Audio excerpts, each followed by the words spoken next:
Shalom Bapak Ibu, hari ini saya Caim Cila, Queen Blue Trimologis akan menyampaikan satu buah mimpi ilahi dan juga pesan-pesan Tuhan.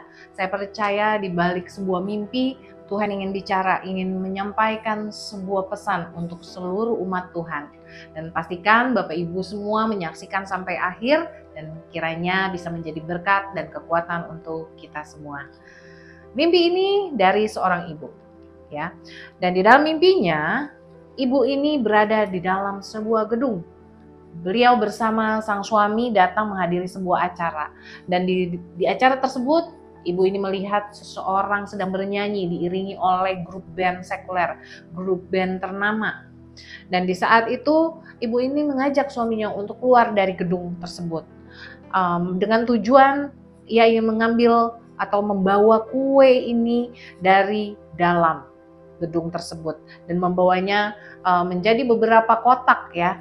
Kotak pertama kotak yang besar, kotak yang kedua sedang, dan yang ketiga kotak yang kecil. Namun ketika ibu ini membawa kotak tersebut ke mobil dan kembali lagi ke gedung, ternyata terjadi gempa yang sangat besar. Gempa pertama tidak terlalu besar. Gempa kedua semakin kencang dan yang ketiga sangat kencang sampai akhirnya gedung tersebut mengalami keruntuhan sampai akhirnya rata dengan tanah. Semakin kencang semakin gedung ini hancur ya Bapak Ibu, semakin guncangannya kencang, hancur rata dengan tanah.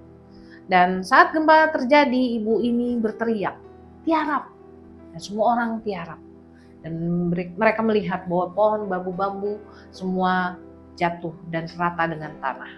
Dan saat gempa itu terjadi, ibu ini mengajak suaminya untuk segera membawa keluar, menyelamatkan kue-kue ini dan masuk ke dalam mobil. Nah, di balik mimpi ini ada 5 poin yang akan saya sampaikan untuk pesan-pesan Tuhan untuk gereja Tuhan di akhir zaman. Pesan yang pertama, gedung bicara tentang gereja Tuhan, bicara tentang kita umat Tuhan.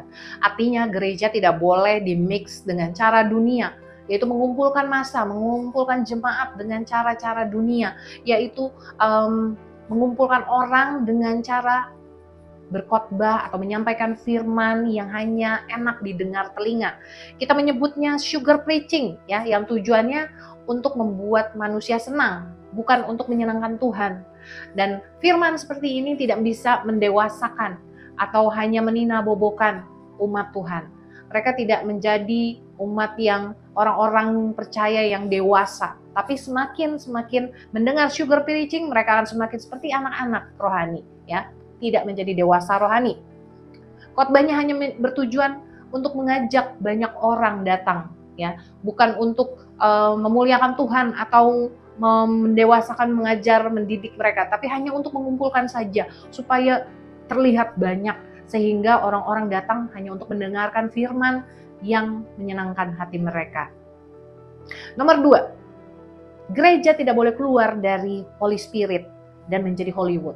Artinya hari-hari ini gereja kita semua jangan sampai keluar dari kekudusan, dari Roh Kudus, dari kuasa Tuhan, kuasa supranatural Tuhan, dari kegerakan Roh Kudus. Jangan hanya menjadi gereja yang menghibur seperti Hollywood, yang hanya mementaskan acara show saja. Akhirnya di tengah-tengah gereja, di tengah-tengah umat Tuhan tidak ada lagi kuasa Roh Kudus. Karena hanya menampilkan hal-hal yang menyenangkan hati manusia, bukan yang menyenangkan hati Tuhan. Oke, yang ketiga, Tuhan akan menggoncangkan gerejanya hari-hari ini sampai rata. Artinya, segala sesuatu yang tidak dilandaskan atau berfondasikan firman Tuhan dan tidak mengandalkan Tuhan, pada akhirnya akan hancur Bapak Ibu. Apapun itu, mau pelayanan kita, bisnis kita, keluarga kita, kalau kita tidak mengandalkan Tuhan, kita tidak menjadikan firman sebagai fondasi hidup kita, bisnis kita, hubungan kita, maka itu pada akhirnya akan hancur. Ya, kita akan melihat bahwa hari-hari ini banyak sekali keluarga yang hancur, bisnis yang hancur, pelayanan yang hancur. Itu semua karena menggunakan kekuatan manusia, hanya menggunakan kekuatan pribadi kita. Tidak lagi menggunakan kekuatan Tuhan, tidak lagi mengandalkan Tuhan dalam hubungan kita. Kita sudah melampaui kekuatan Tuhan. Kita hanya menggunakan kekuatan manusia kita, sehingga semua akan pada akhirnya semua akan runtuh. Firman tidak lagi menjadi fondasi dasar kita dalam menentukan atau memutuskan bisnis kita, pelayanan kita. Semua hanya untuk kepentingan pribadi, sehingga semua akan diruntuhkan. Ya, Tuhan izinkan akan diruntuhkan, dihancurkan kembali, atau dirata dengan tanah. Dan yang keempat, dan di dalam setiap guncangan, gempa, umat pilihan Tuhan harus belajar punya hati yang mau diajar, punya kerendahan hati, mau untuk belajar, ya, ditegur Tuhan, dan punya hati proskuneo, artinya kita punya hati yang menyembah hanya kepada Tuhan. Di tengah goncangan, respon kita menentukan, Bapak Ibu. Kita harus punya hati yang mau dididik, diajar. Kita harus punya kerendahan hati. Dan yang kelima, seperti ibu dan bapak yang selamat dari guncangan, ibu ini berteriak untuk semuanya tiarap. Artinya, selalu ada the remnant, mereka yang selamat, mereka yang tersisa. Dan ada pesan Tuhan yang kuat sekali, ya, untuk para the remnant, orang-orang yang bisa selamat bertahan dalam guncangan, yaitu mereka semua akan dipakai Tuhan untuk membawa firman, pewahyuan, untuk keluar dari tembok atau dari gereja Tuhan, gereja skup gereja dari tembok agamawi, ya, keluar ke bangsa-bangsa, ke orang-orang yang mungkin tidak terjangkau oleh dunia, oleh gereja Tuhan. Maka kita semua, the remnant, orang-orang yang bertahan dalam guncangan, orang yang mengandalkan firman, yang mengandalkan Tuhan, yang terus di dalam kekudusan, yang memakai cara-cara Tuhan, kita semua ini adalah the remnant, orang-orang yang akan dipakai Tuhan untuk membawa kegerakan akhir zaman sampai ke bangsa-bangsa. Oleh karena itu, mari kita merespon setiap pesan Tuhan yang disampaikan pada hari ini, dan kita semua diberkati dengan pesan Tuhan yang begitu kuat untuk gereja Tuhan.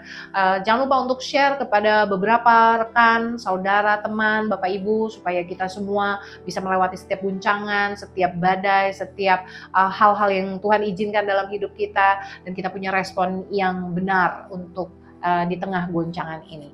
Dan akhir kata, saya Chaim Cila, Queen Brew Dreamologis, menutup dengan satu kata, percayalah setiap impianmu menjadi kenyataan. Tuhan Yesus memberkati.